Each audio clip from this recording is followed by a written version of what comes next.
There are a few settings for your customers that is helpful upon the receive as well as when you're doing the EDI input. You click on Administration, go into Customers.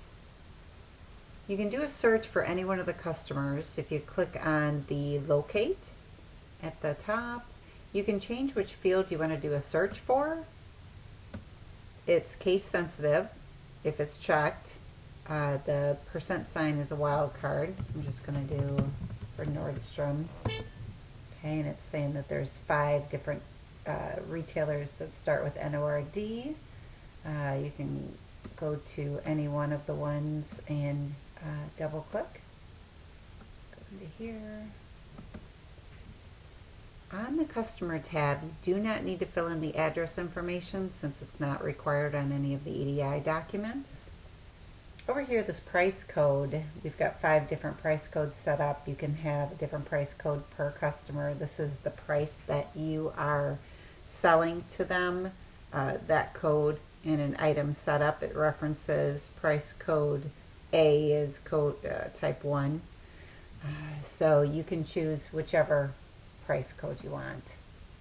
Back order, that's important. If you do ship back orders to this retailer, have that that box checked, which when you send a transmission, let's say a purchase order, you don't ship it complete, so there's a couple zeros, or maybe they ordered 5 and you only ship in 2, it'll create a back order after you send your ASN and invoice.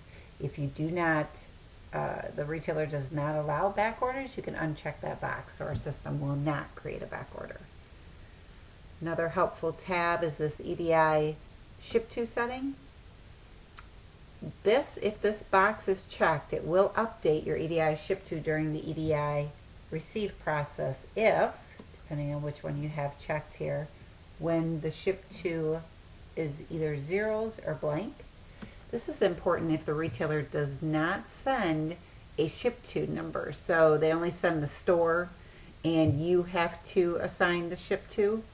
You want to make sure in utilities, a table view, store underscore pound, that's the table that it pulls this cross-reference from. So for customer number 462, you can check in there and see if there is a cross-reference listed there. So if the purchase order comes in and it's for store 0001, it looks at that table and says, okay, what is the ship to for that store? And it'll pull that and insert that ship to into your order. Close out of here. You can print different labels from within here. You can edit any of the different tabs. There's not, a lot of this information is not currently used. We have it in here just in case for future issues that a retailer is wanting additional information. So that is it for the setting up of the retailers.